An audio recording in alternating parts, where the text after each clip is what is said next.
Very, very fair with your B- draft grade for the Atlanta Falcons. The Carolina Panthers. Go. Man, they killed it. The Carolina Panthers absolutely killed the draft, in my opinion. The Jaycee Horn pick, Terrace, Marshall, Brady Christensen, Tommy Tremble, Chuba Hubbard, Davian Nixon. To me, that's the best haul they could have hoped for in the first 6 picks. Are you ready for the grade? B+. This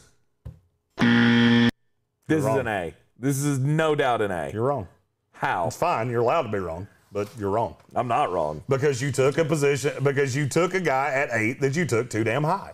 Straight up, you took him too high.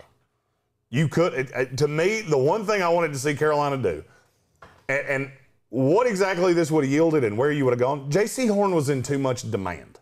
There was too much demand for Patrick Surtain and Jaycee Horn, and I'm going to level with you. I don't think it was that. I'm not going to say it wasn't a need. I don't think you had to do it at 8. I don't. And I can't not love your first pick. And I love the player. Mm-hmm. I have no qualm with Jaycee Horn. Mm-hmm. This is just exactly like, all right, so add San Francisco taking Mac Jones at 3. I'd have killed that. Yeah. Why? Because the pick is so valuable, and you used it on a guy that I don't value to be that valuable. Right. Philadelphia would have given you the moon to get up here. Several other teams would have too, because they were in love with Jaycee Horn. And then you move back, you add pieces, you put things around Sam Darnold. I love what they did from there on. And again, I can't say this enough. I don't hate the player at all. Yeah. I just thought it was high. You just thought it was high. And I got news for you. Taking a guy 6 spots too high, which is what Jaycee Horn was for me. Yeah. Jaycee Horn was my 14th best player in this draft. That was getting ready to be my next question, is how big of a deal is that 6 spots in the top 15 is aggressive. Yeah. Okay. There is a big damn difference between the guy that's 8 and the guy that's 14 in draft order. Right. Again, I don't hate this, and I don't claim to know the inner workings of the Carolina Panthers depth chart. Seems like everybody and their brother was talking about they need another whatever the case may be. Yeah. You know, they need another shutdown corner. Don't like Dante Jackson, whatever the case may be. Right. Well, you got one. You slid this guy right in. You know what I don't like? You went 9 picks in a row on defense across 2 draft classes. I don't like that. That's a lot of young guys that you're expecting to do a lot of things right off the jump. Now that I've said the negative of it, now that I've said the negative, Yep. Adam Black, I hate that line, and I've heard it so many times. I've lost all credibility. No, I'm just not. I'm unbiased as hell. I'm unbiased as hell. Now, what would I have liked them to do better? I don't have a great answer to that. I wanted it to be Penny Silk. Actually, that's a lie. I do have an answer to that. I know exactly what they should have done. Trade up. Trade back. Let somebody else take Jaycee Horn, and you take Rashawn Slater. That's what you should have done. That's A+. Had they done that, that's an A+, not a B+. Because Rashawn Slater was the 7th best player in this draft to me. I like Jaycee Horn. I think I will agree. I think it was Adam Black that said it in the comments. I think Scott Fitterer is building something real special. He is. On this defensive side of the ball. And I agree with that. I 100% agree with what you just said. Name me the left tackle of this team. Yeah, can't do it. I'll wait. Greg Little and Cam Irving and Brady Christensen are the top 3 guys. Yep. First of all, I had Christensen as a guard. Cam Irving is best as a guard, and Greg Little has been a fucking disaster. So you're putting a quarterback that was behind a terrible line and made bad decisions behind a line whose left tackle is Greg Little. That's it. Right. That's it. You had to come out of this with a solution at left tackle. You don't have one. Yeah. And there are not that many solutions out there. I mean, all right, so let's say they go sign Charles Leno. How great do you feel about that? Did you ever watch the Bears and go, damn, that left tackle is good Lord, that guy should be a Pro Bowler. No, you didn't. No. And that's my one qualm. Now, with that being said, and people kept saying, oh, you're talking out of both sides of your mouth. No, there's positives and negatives to everything. Yes. Right. I love the haul the Panthers added. This is one of the highest draft grades I have. Yeah. I mean, they're in the top 5 or 7 overall of draft grades. Right. Universally, agree with it wholeheartedly. You did a great job. I just really don't like that you don't have a left tackle. I mean, Shi Smith at 204, I think, is someone that could actually contribute to this team almost right away. Most definitely. That is my favorite pick of the draft. Yeah. You stole Shi Smith in the 6th round. And that's a guy that I'm telling you right now, he's better than people tell you he is. Yep. Yeah. I have been screaming Shi Smith for as long as I can remember. And I'm really excited that now we get really good access to him being right down the road. I also love the story of apparently Mrs. Rule. Was the one that drafted Chuba Hubbard. Is that right? Yeah. I was unaware apparently of that. she sent Matt a text message when they were coming up in the 4th round and said, you need to draft Chuba Hubbard right now. Yeah, that's actually what cost So them. he did. That cost them an A-, is that Julie Rule picked Chuba Hubbard. Yeah. I'm going to leave that one alone. Oh, you want me to explain it? Chuba Hubbard shouldn't have been a 4th round pick. Yeah. No, I'm tired of the not saying ass that kiss fest that has been Chuba Hubbard. I'm not He Chuba was Hubbard. a fucking nightmare on film. Yeah.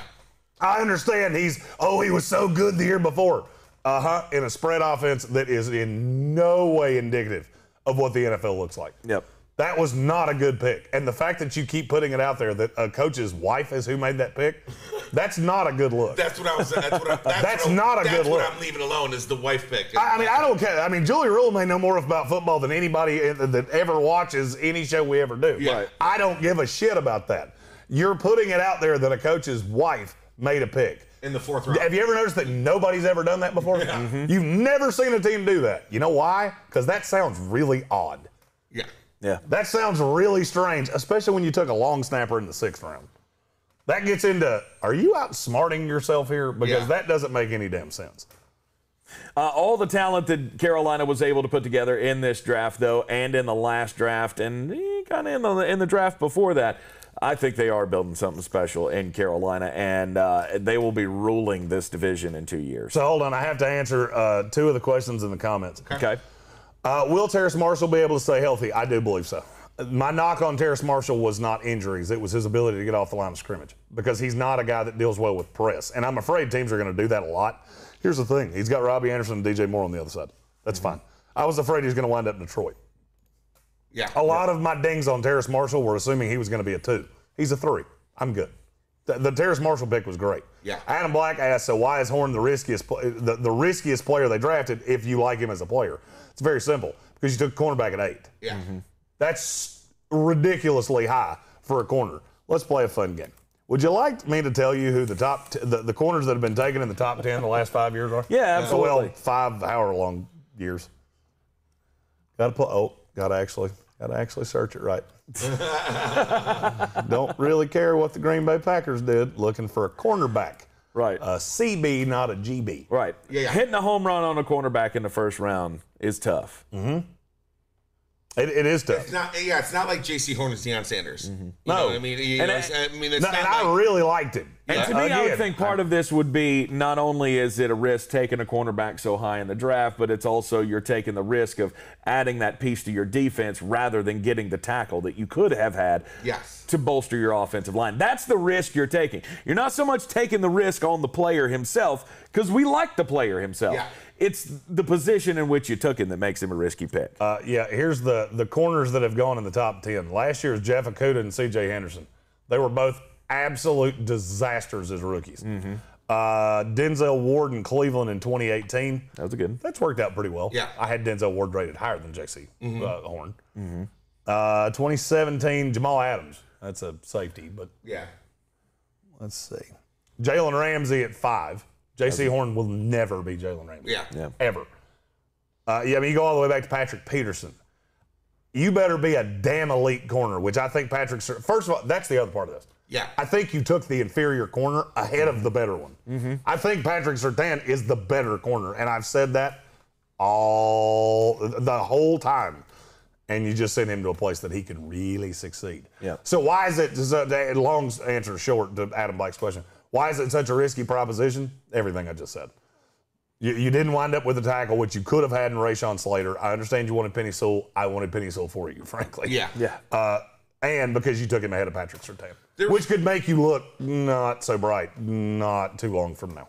Because Pat Surtain is day one, no doubt ready to slot in. Mm-hmm. I've heard some things coming out of definitely out of Charlotte and stuff like that are saying that the Jaycee Horn was the pick over Patrick Surtain, a lot of that had to do with the South Carolina, like they were closer to home. Yeah, if they that's got more true. tape on it, and I hope that's not the case. I was about to say, if that's true, Yeah. you have a massive deficiency in your scouting. Yeah, department. exactly, because that's too high at that point. But there's a lot of people saying that, and I don't believe that's true. I want to debunk that as well. I don't either. Yeah. What, he's gonna And I was sell making tickets? jokes about the Julie Rule thing. I think it's a weird look. Yeah. Right.